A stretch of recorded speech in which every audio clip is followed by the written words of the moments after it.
बिस्मिल्लाहिर्रहमानिर्रहीम, अस्सलाम वालेकुम। मैं हूं शफकत अली और आप देख रहे हैं मेरा यूट्यूब चैनल। पाकिस्तान में आम इंतखाबात यानी कि 8 फरवरी की तारीख के लिए 90 रोज़ से भी कुछ कम का वक्त बाकी और हैरान कुन तौर पर इंतखाबात से पहले ही इंतखाबी इत्तेहाद बनना शुरू हो गए हैं। और रवायती तौर पर पाकिस्तान में इस तरह के इंतखाबी इत्तेहाद या तो जो इंतखाबी नताइज होते हैं उसके बाद बनते हैं, कुछ जोड़ तोड़ किया जाता है, या फिर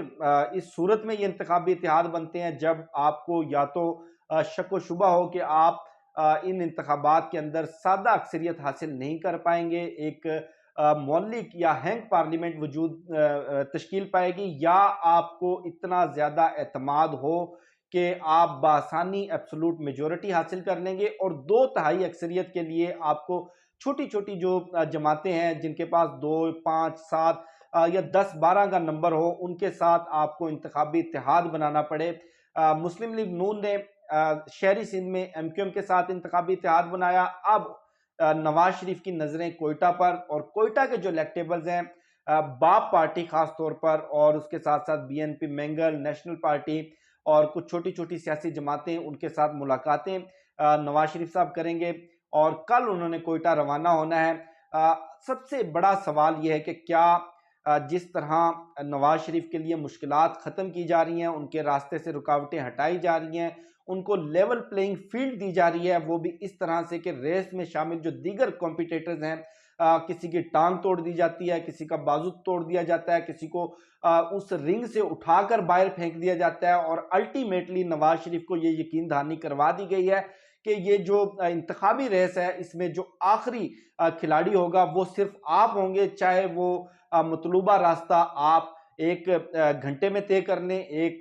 दिन में तय कर लें, या एक महीने में तय कर लें, आपके मुकाबले में कोई भी सियासी जमात, कोई भी उम्मीदवार वो रुकावट नहीं बनेगा। लेकिन जो इस ग्राउंड रियलिटी नजर आ रही है, जिस तरह से पंजाब के अंदर इस्तेकाम पार्टी वजूद में आई, जिस तरह से पाकिस्तान तहरीक इंसाफ पार्लियामेंटेरियंस को खैबर पख्तूनख्वा में खड़ा किया गया, तो ये बिल्कुल ऐसे ही नहीं हो सकता कि इस्तेकाम पार्टी को कोई यकीन दहानी ना करवाई गई हो और उन्होंने अपना एक पूरी सियासी जमात का स्ट्रक्चर खड़ा करने में करोड़ों अरबों रुपया बगैर किसी ठोस गारंटी के झोंक दिया गया हो, या परवेज खटक जैसा काया सियासतदान उसको बगैर किसी यकीन दहानी या गारंटी के एक पूरी सियासी जमात खड़ी करने का टास्क दे दिया गया हो। तो लाजमी बात है कि इन सियासी जमातों को भी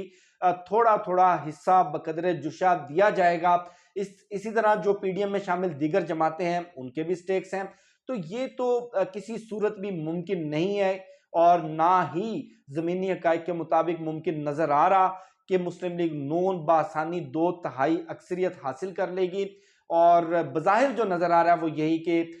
जो अवाम की इस वक्त अवाम के जो सेंटिमेंट्स हैं, अवाम के जो जज्बात हैं, तमाम तर जोड़ तोड़, तमाम तर रियासती ताकत, तमाम तर वसाइल इस्तेमाल करने के बावजूद तहरीक इंसाफ की मकबूलियत को ख़त्म नहीं किया जा पा रहा। तो उसके बाद अल्टीमेटली यही एक ऑप्शन रहता है कि वोट को इतना ज़्यादा तकसीम कर दिया जाए, वोटर्स को इतना ज़्यादा तकसीम कर दिया जाए, और इस रेस में शामिल जो दीगर स्टेक होल्डर्स हैं, किसी का अब बाजू मरोड़ा जाए, किसी के ऊपर मुकदमात बनाए जाए, किसी को जोर जबरदस्ती डंडे के जोर पर हाँका जाए, और किसी की टांग में गोली मार दी जाए, और इंतखाबी रेस में आखिर के अंदर सिर्फ और सिर्फ मियां मोहम्मद नवाज शरीफ ही बच जाए, और उनको पूरा एक इंतखाबी जो नताइज हैं वो किसी तरह से मैनेज करके, किसी तरह से मैनिपुलेट करके एक सादा अक्सरियत के साथ जो PDM नामी एक तजर्बा 16 माह की हुकूमत के दौरान दोहराया गया, वो तजर्बा दोबारा से एक नई पैकिंग के साथ रिलॉन्च करके एक मौलिक पार्लियामेंट वजूद में आए। इसी मकसद के लिए बज़ाहिर ये लग रहा है कि मियां मोहम्मद नवाज शरीफ ये सारी मुलाकातें, ये सारा जोड़ तोड़, ये सारे जो इंतखाबी इत्तेहाद हैं वो बनाने में मसरूफ़ अमल हैं। लेकिन इसके साथ साथ इस वक्त उनके लिए जो सबसे बड़ा प्रॉब्लम है नवाज शरीफ के लिए, वो मुमकिना नताइज नहीं है, इंतखाबात का होना या ना होना नहीं है, अवाम में मुस्लिम लीग नून की कबूलियत नहीं है, तहरीक इंसाफ की मकबूलियत नहीं है। उनके लिए चौथी मरतबा वजीर आजम बनना इस वक्त बड़ा मसला नहीं है, उनके लिए अपनी नाअहली खत्म करवाना इस वक्त बड़ा मसला नहीं है, क्योंकि उनको पता है कि जिस तरह पाकिस्तान की अदलिया, जिस तरह पाकिस्तान की स्टैब्लिशमेंट, पूरा निज़ाम, पूरी ब्यूरोक्रेसी, तमाम तर निगरान हुकूमतें उनके रास्ते से रुकावटें हटा रही हैं, जिस तरह से उनके लिए एक रास्ता हमवार किया जा रहा है, तो ये सारे के सारे काम तो खुद ब खुद हो जाएंगे। उनके लिए इस वक्त सबसे बड़ी तकलीफ दे सूरत हाल, सबसे बड़ी गाली लाडले का टाइटल है जो उनके माथे के ऊपर चस्पा हो गया है। और आज तो जेल से इमरान खान ने भी उनको लाडला प्लस का टाइटल दे दिया है और ये कहा है कि लाडले प्लस को जिस तरह से सुपर लाडले का सॉरी ये टाइटल दिया है शोएब शाहीन के जरिए, और ये कहा है कि सुपर लाडले को जिस तरह से लाकर अब मुसल्लत किया जा रहा है, ये निज़ाम ज़्यादा देर तक चलता नज़र नहीं आ रहा, ये निज़ाम किसी सूरत भी ज़्यादा देर तक चलेगा नहीं। और इमरान खान ने 1970 के इंतखाबात की मिसाल दी और इस वक्त हकीकत भी यही है कि जिस तरह तहरीक इंसाफ का वोटर उनके साथ इंटैक्ट है, जिस तरह इमरान खान की मकबूलियत का, तहरीक इंसाफ की मकबूलियत का ग्राफ दिन ब दिन बढ़ रहा है। अगर बैलेट पेपर पर बल्ले का निशान हुआ और उस बल्ले के निशान पर इलेक्शन लड़ने वाला कोई चौकीदार हुआ, कोई चपड़ासी हुआ, कोई सिक्योरिटी गार्ड हुआ, तो बासानी वो क्लीन स्वीप कर जाएगा। और यही वजह है कि इंतखाबात होने हैं नहीं होने, इस हवाले से भी बहुत सारी चेमगोइयाँ, बहुत सारी इस वक्त कह लें कि जो गलत फहमियाँ कह लें या बहुत सारी अफवाहें जन्म ले चुकी हैं। और बात हो रही थी मियां मोहम्मद नवाज शरीफ की। मियां मोहम्मद नवाज शरीफ आप देखें, उनकी तारीख उठाकर देख लें, IGI की तश्कील से लेकर 2017 तक कोई 8 आर्मी चीफ्स के साथ नवाज शरीफ ने बतौर वजीर आजम काम किया। किसी भी आर्मी चीफ के साथ उनकी बन नहीं सकी, या तो उस आर्मी चीफ ने उनको निकाला या मियां मोहम्मद नवाज शरीफ ने किसी आर्मी चीफ को निकाला, लेकिन किसी एक आर्मी चीफ के साथ भी उनकी कोई अच्छी वर्किंग अंडरस्टैंडिंग, कोई वर्किंग रिलेशन नहीं बन सका। और उनके तमाम के तमाम आर्मी चीफ्स के साथ ताल्लुकात कशीदा रहे, लड़ाई रही। और 90 की दहाई में उन्होंने नारा लगाया कि मैं डिक्टेशन नहीं लूंगा, और 2017 में वोट को इज्जत दो का नारा लगाया और तासुर बनाने में ये कामयाब रहे कि मैं पंजाब के अंदर मैं वो सियासतदान हूँ जो एंटी स्टैब्लिशमेंट बयानियां लेकर चलता हूँ। और एंटी स्टैब्लिशमेंट बयानियां उनका बड़ा मकबूल भी हुआ और इसी बयानिया की वजह से उनका वोटर उनके साथ इंटैक्ट रहा। लेकिन अब चूंकि गुज़श्ता जो PDM की हुकूमत रही है, जो पाकिस्तान में तबाही फेरी इन्होंने, जो पाकिस्तान की मैशत के साथ खिलवाड़ किया, जो जुल्म और ज्यादतियां आम पब्लिक के साथ की, उस PDM की हुकूमत में वजीर आजम तो मुस्लिम लीग नून का था, मियां मोहम्मद नवाज शरीफ का छोटा भाई मियां मोहम्मद शहबाज शरीफ था। अब परफॉर्मेंस के नाम पर भी इनके पास कोई बयानिया नहीं है, इनके पास वोट को इज्जत दो का बयानिया भी नहीं है, इनके पास डिक्टेशन ना लूं का बयानिया भी नहीं है, इनके पास एंटी PTI या एंटी तहरीक इंसाफ बयानिया भी नहीं है, एंटी इमरान खान बयानिया भी नहीं है। ले देकर इनके पास बचता है एक लाडले का बयानिया कि लाडले को लाकर मुसल्लत किया जा रहा है। और इस बयानिए से मियां मोहम्मद नवाज शरीफ इतने परेशान हैं कि एक पूरी कमेटी तश्कील दी है जिसका काम है, एक पूरी आप कह लें कि काबीना तश्कील दी है जिसके जुमे ये टास्क लगाया गया है कि बयानिए की तलाश। इसके जो सरबरा हैं सेनेटर इरफान सदीकी साहब हैं और इसमें कुछ सेनेटर्स भी शामिल हैं, पार्टी के सीनियर तरीन लीडरान शामिल हैं जो बैठकर सर जोड़ेंगे, मुशावरत करेंगे कि किस तरह नवाज शरीफ के माथे पर चस्पा इस गाली के तासुर को दूर किया जाए, किस तरह से एक ऐसा बयानिया तलाश किया जाए जो अवाम में जाए और हाथों हाथ बिके। अब रही बात पीपल्स पार्टी की, बिलावल भुट्टो ने आज नारा लगाया कि सिलेक्टेड वजीर आजम, सिलेक्टेड हुकूमत नामंजूर और इंतखाबात से पहले ही सिलेक्शन कर ली गई, और वो भी बार बार हिट कर रहे हैं नवाज शरीफ को लाडले का ताना देकर। अब बहुत सारे लोगों के जहन में ये गलत फहमी है कि शायद पाकिस्तान पीपल्स पार्टी चूंकि इनके बहुत ज़्यादा इख्तलाफात हो गए हैं और सिंध के अंदर पीपल्स पार्टी की मकबूलियत को, इसके वोट बैंक को तोड़ने के लिए मुस्लिम लीग नून ने MQM के साथ इत्तेहाद किया है, पीपल्स पार्टी को किसी तरह की कोई परेशानी लाक है या उनके साथ वादे वेद किए गए थे कि अगला वजीर आजम बिलावल भुट्टो को बनाएंगे, और ये वादा पूरा ना होते हुए देखकर पीपल्स पार्टी परेशान है और इस परेशानी में टारगेट कर रही है, तो मत भूलें कि रजीम चेंज ऑपरेशन से लेकर जिसका आगाज सिंध हाउस में हुआ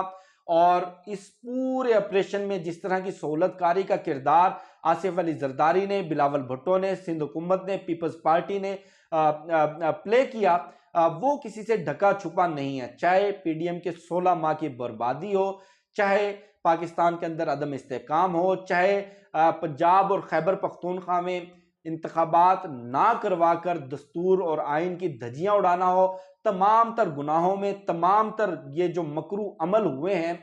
इसमें पीपल्स पार्टी बराबर शरीक रही, पीपल्स पार्टी बराबर की शराकतदार रही, पीपल्स पार्टी की हमायत रही, पीपल्स पार्टी कंधे से कंधा जोड़कर खड़ी रही। और अब आकर इनको याद आया है कि कौन सिलेक्टेड है और कौन लाडला है, तो ये सब अंदर से एक हैं। ये सारी जो कह लें कि पोस्ट इलेक्शन सिनारियो है, ये पहले से प्री डिसाइडेड है। लेकिन इसके साथ साथ एक चीज मैं आपको याद दिलवा दूं, इस वक्त सबसे बड़ी बहस ये चल रही है कि क्या इंतखाबात के अंदर तहरीक इंसाफ होगी, क्या बैलेट पेपर के ऊपर बल्ला होगा, अगर बल्ला हुआ तो किस तरह से इन नताइज को, किस तरह से करोड़ों वोटर्स को, किस तरह से अवामी जज्बात को, पब्लिक सेंटिमेंट्स को, अवाम के गुस्से को कंट्रोल किया जाएगा, मुनिपुलेट किया जाएगा, मैनेज किया जाएगा। ये 21वीं सदी में, आज के डिजिटल मीडिया के दौर में ये मुश्किल नहीं बल्कि नामुमकिन है। आपको याद होगा 1977 में भी बिल्कुल इसी तरह किया गया था। पीपल्स पार्टी को जितवाने के लिए, एब्सोल्यूट मेजोरिटी दिलवाने के लिए इंतखाबी उम्मीदवार उठा लिए गए, गायब कर दिए गए, लोगों को जेलों में डाला गया,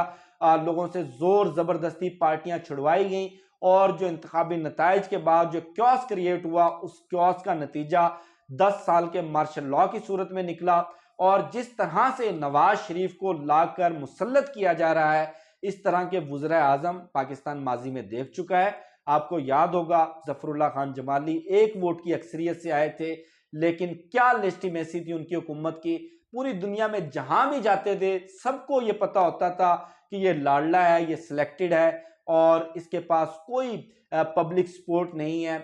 ये मुसल्लत करके लाया गया है, ये जोर जबरदस्ती के जरिए लाया गया है। इसी तरह शौकत अजीज भी मुल्क के वजीर आजम थे, वो भी पार्लियामेंट से बाकायदा मुंतखब होकर आए थे, लेकिन शौकत अजीज की बतौर वजीर आजम क्या लेजिटिमेसी रही थी। इसी तरह चौधरी शुजात हुसैन और माजी में और भी बहुत सारी आपको एग्जांपल्स मिल जाएंगी। लेकिन